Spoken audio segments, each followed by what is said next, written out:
प्रतीत जम्बू कल्चरक्षण उमा शोक विनाश कार्यक्रम नमामि गणेश्वर सर्पानंदम। सभी मंच पर विराजमान हमारे कथा व्यास परम सम्माननीय श्री विचारानंद जी महाराज, योगी राज कोटेश्वर धाम के इत्यादीश्वर स्वामी श्री सत्यम जी महाराज, समस्त बंधु, बहुत सुंदर कथा का प्रसंग चल रहा है। जीवन में हमें इसी जीवन में मुक्ति प्राप्त करना है तो बोले कि भगवान का भजन, साधना, उपासना, नवरात्रि के अवसर पर जो है आपका यहाँ दिव्य यज्ञ भी चल रहा है, अनुष्ठान भी है, भागवत कथा भी है। बहुत ही अच्छा अवसर मिल रहा है आप लोगों को सबको। महाराज श्री मेहनती महाराज बोल रहे थे कि आप लोग जितने भी यहाँ पर प्रवासी हैं और दूसरे भी अपने जो है सब लोग ज़्यादा से ज़्यादा संख्या में उपस्थित होना है। आप लोग सभी लोग आए आसपास के गांवों को, महाराज जी तो गाँव गाँव में जाके निमंत्रण दिया है, तो आप लोग अपने आप से भी लोगों को बोलेंगे तो अच्छा है, सभी लोग धर्म का लाभ उठाएंगे। महादेव ये जो है कोटेश्वर महादेव बोलते हैं कि भाई देखिए रावण जो है बहुत बड़ा तप किया, सामना किया, तो रावण को आत्मा लिंग के रूप में भगवान प्राप्त हुए थे। और जब वो श्रीलंका अपने निवास स्थान के लिए लंका के लिए लेके जा रहे थे तो रास्ते में रख दिया कहीं पर भी, तो उसमें बोले कि 1000 शिवलिंग उनका रूप बन गया। तो वो कोटेश्वर के अलग अलग स्थानों, भारत वर्ष में जो कोटेश्वर है उन्हीं 1000 शिवलिंगों में जो है आपका इस क्षेत्र में भी विशेष रूप से ये कोटेश्वर भी प्राचीन मंदिर है महादेव जी का, तो स्वयंभू है और शक्ति है। ये संचित पापों विनाश लिंगम प्रणाम सदा शिवलिंगम, तो ये जन्म जन्मों को पापों को विनाश करने वाले हैं भगवान महादेव की। आपका जो है भगवान के रूप में उनको एक तरह से संसार के अंदर में देखिए कि बोलते हैं कि भगवान शिव को कर्पूर गौरम करुणा अवतारम संसार सारम भुजगेंद्र आरम, वो करुणा के अवतार के रूप में है। और संक्षिप्त रूप में जैसे हमारे महाराज व्यास जी जो है अपने वचनों से जो है भगवान कृष्ण जी का लीला, राम जी का, और विशेष रूप से बहुत विस्तार पूर्वक जो है बहुत अच्छी कथा जो है, और अपने जो है उनको पात्र के माध्यम से देखिए कि उनका एकदम ऐसा लग रहा था कि जैसे उन्होंने जो प्रस्तुत किया कलाकार लोगों ने भी, तो ऐसा लगा कि हम जो है वो भगवान के युग में वो सारी लीलाओं को देख रहे हैं। तो बहुत ही अच्छा उनका प्रस्तुति बहुत अच्छी थी। विशेष रूप से हमारे सत्यम गिरी जी का एक बहुत अच्छा भाव रहता है कि भाई हमारा इस क्षेत्र में जो है पूरी सब लोगों में जागृति आनी चाहिए, चेतना। और आप देखिए कि देवी का जो है शक्ति उपासना का लिए जो विशेष रूप से कि प्रथम से द्वितीय मरुचारणी द्वितीय चंद्रघंटे, आज चंद्रघंटे का दिन है, चतुर ईश्वर माता जी जो है अपना प्रथम शैलपुत्री द्वितीय मरुचारी द्वितीय चंद्रघंटे पुष्पाणी पंचम ईश्वर माता षष्ठम कैत्यन सप्तम कालरात्रि अष्टम महागुण नवम शिवरात्रि, ये 9 देवियों की जो है आपको अलग अलग जो है ये 9 दिन का शक्ति उपासना का दिन है। तो महाराज जी ने यहाँ पर जो है माँ भगवती का यज्ञ भी रखा है, अनुष्ठान भी रखा है। और हमारा विशेष रूप से शिव पार्वतेश्वर महादेव का स्थापना, पंचमुखी हनुमान जी का भी जो है यहाँ पर जो है विशेष रूप से, तो बहुत सारी चीज देवताओं का यहाँ पर स्थापना पूजा भी होगा।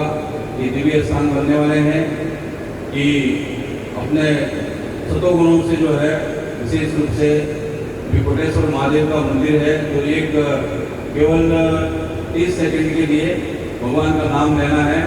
एक बार मैं बोलता हूँ, एक बार आप लोग बोलेंगे, भगवान का नाम लेंगे। भगवान जय शंभू शिव गौरी शंकर जय शंभू, सब लोग बोलिए जय शंभू शिव गौरी शंकर जय शंभू,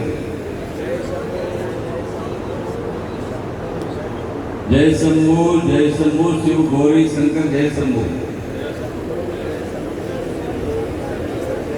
आपके यहाँ भी व्रत का समय है ना, तो कुछ मेरे ख्याल से बहुत से लोग व्रत भी रखते होंगे। आवाज निकल नहीं रहा है, थोड़ा जोर से बोलना है, थोड़ा आवाज निकालना है। भगवान कोटेश्वर के भी सुनना चाहिए, भगवान को वहाँ का आवाज आपको बोलना चाहिए। बोलिए जय शंभो शिव गौरी शंकर जय शंभो।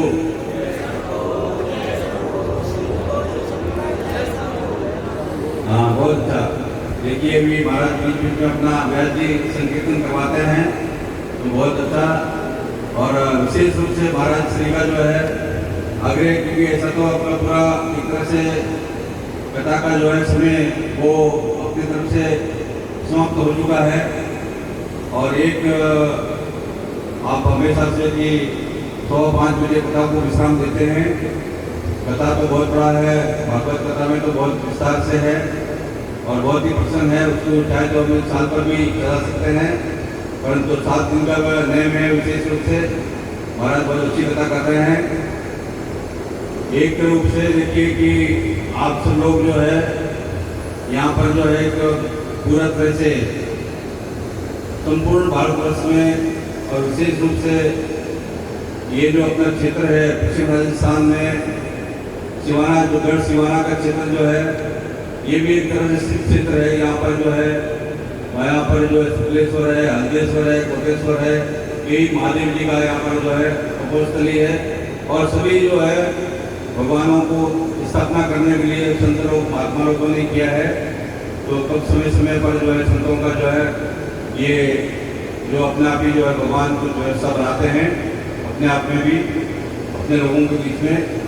तो आप सबको अपनी इतना भारी संख्या में, क्योंकि महाराज जी ने इतना साधनों की वजह से अपने पूरा रूप से इतना, ये देखिए कि संत जो मिलना होता है वो मुश्किल होते हैं कि भाई कोई अच्छे संत मिले। तो ये विशेष एक छोटा सा बहुत छोटी है एक कथा सुनाता हूँ आप लोगों को कि प्राचीन समय में कोई बात की गई, जगह पर बहुत से ऋषि महात्मा संत महात्मा रहते थे।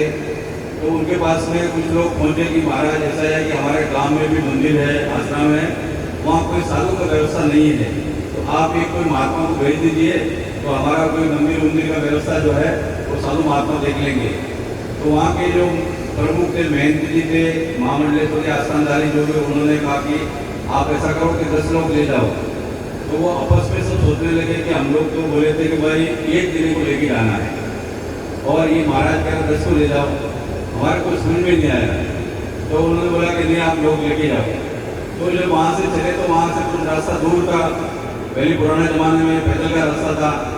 तो बोले कि पहला गांव में गए तो दोपहर का समय, जेठ का महीना जैसे जून का होता है, जेठ के महीने में बहुत तेज धूप थी।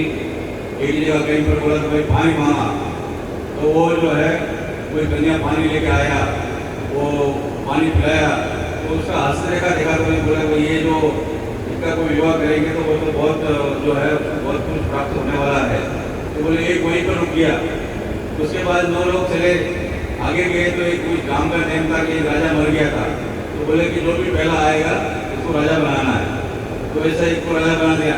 वैसे ही करते करते आखिरी गांव में रह गया, जो कि भाई जैसे पहाड़ है, ये उस पहाड़ के पीछे में दूसरा गांव है। तो रात के समय में बोले भाई कोटेश्वर में रुकते हैं, सुबह जाएंगे, अंधेरे के समय में कोई सांप है बिल्ली को काट लेंगे। तो बोले सुबह जाएंगे। तो वहाँ पर क्या है कि वो 2 जने रहेंगे और तो सब छूट गया कोई किसी कारण से। तो कोई सोने का पहाड़ था, कोई कुछ अपने ले लिया सबने। तो 2 संक्षिप्त में करता हूँ कि 2 लोग रुक गया। तो आपस में गाँव वाले लोग कुछ बोले भाई, कुछ बोले भगवान है, कुछ बोले भगवान नहीं है। तो ये एक महात्मा बोले भाई यहाँ तो बहुत लोग नास्तिक है, तो ये आपस में जो है इनको भगवान के ऊपर विश्वास नहीं है, तो मैं तो यही रुक जाता हूँ, तुम चले जाओ।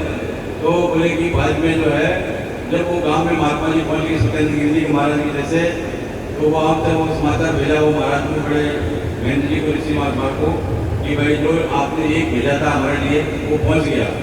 तो ऐसे ही होता है जीवन में कि भाई 10 चलते एक पहुँचता है जो जहाँ पहुँचना होता है।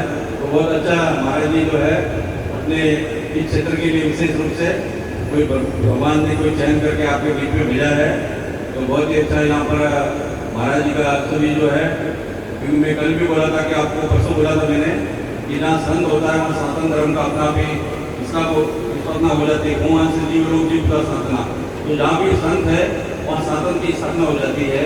तो ये संत के रूप में, और अभी आप यहाँ संत है तो कई चीज़ों का, बहुत सारी चीज़ों का अंत हो जाएगा, ऐसा मुझे विश्वास है कि बहुत से। लेकिन मैं हमेशा ही बोलता हूँ कि जैसे मान लीजिए कोई एकादशी को व्रत रखते हैं, कोई सोमवार को व्रत रखते हैं, तो बहुत से लोग यहाँ पर कोई बीड़ी सिगरेट गांजा सुल्ता दारू पीने वाले नहीं है।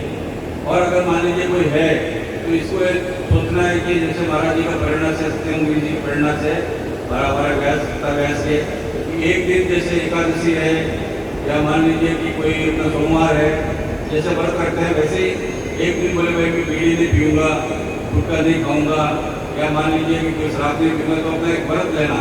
तो ऐसे धीरे धीरे जो है कि वैसे विराम एक प्रयास, तो अपने तरफ से एक प्रयास होना चाहिए। जैसे अभी महाराज श्री ने अभी बोला कि भाई हमारे देश में जो है इतना संख्या में हिंदू होने के बाद में भी आज गौ का क्या दशा है, हमारी क्या स्थिति है, ये महाराज जी ने सही बोला कि अभी पूरा देश के अंदर में जो इस्लाम का जो बहुत बड़ा जो है हमारे ऊपर में, कि पूरा विश्व में ये लोग जहाँ भी ये सब लोग दुखी करते रहते हैं, और धीरे धीरे ये क्षेत्र सब क्षेत्रों में भी उसका प्रभाव पड़ रहा है। और गौ माता जो है ये, इसमें मान लीजिए कि आप इतने बड़े संख्या में हिंदू है, आपको गौ माता को कोई बीमारी है, वो उस बीमारी का समाधान आप लोग अपने परिवार में जब कोई होते हैं तो उसका जो है हम लोग बीमारी का समाधान कर लेते हैं। हम लोग कहते हैं कि भाई गौ हमारी माता है, जन्म जन्म का नाता है, फिर उससे कोई हमारा रिश्ता नहीं है, ऐसा क्यों करते हैं आप लोग। तो ये बहुत निश्चित रूप से है कि गायों की अंदर बीमारियाँ हैं, उनका सब लोग चिंतन करेंगे, सोचेंगे, तो उसका समाधान दवाई भी मिलेगा, उसका समाधान भी होगा। तो जो चीज़ हमें बहुत कुछ देती है उनके लिए हमें भी अपना चिंतन है, सोचना है, विचार करना है, चिंतना है। तो बहुत से ऐसा है कि बहुत से चीज़ों का समाधान नेताओं के पास में, प्रशासन के पास में नहीं है, वो हमारा आम जनमानस के पास में जो हम लोग चिंतन करेंगे तो निश्चित रूप से उसका समाधान हम लोग को प्राप्त होगा। तो ये अपने आप को बहुत बड़ा, क्योंकि मान लीजिए कि हमारे व्यास जी है, महाराज जी है, वो चिंतन तो कीर्तन किया कि उस विषय को लेकर चिंतन न करना, सोचना तो कम से कम दिमाग के अंदर में, अपने मन में ये बात तो आना चाहिए कि हम लोग इस धरती पर रहते हैं और हम गाय को पूजनीय मानते हैं। बिना गाय के हमारे यहाँ, मैं अपने आप को उदाहरण देता हूँ, मेरे को हमेशा से करीब 400 के आसपास में शुगर थी। तो डॉक्टर बोले महाराज आपको शुगर बढ़ते जा रहा है, आप किसी कभी भी मर सकते हो।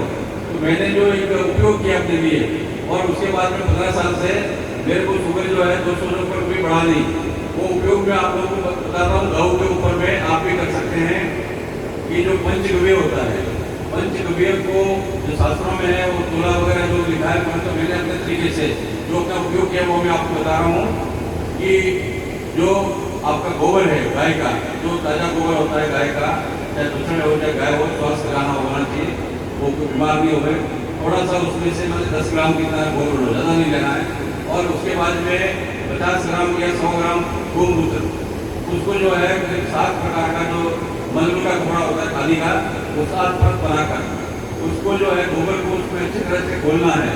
उसके बाद में उसमें करीब जो है 500 ग्राम दूध और गाय का, और 500 ग्राम दही, और उसके बाद में उसके अंदर में जो घी है वो 100 ग्राम 150 जितने भी आपका चलता है उसको बनाइए, और सुबह सुबह खाली पेट उसको आप पियो। तो जो पेट के जितने भी विकार है उसको हम बचाएंगे।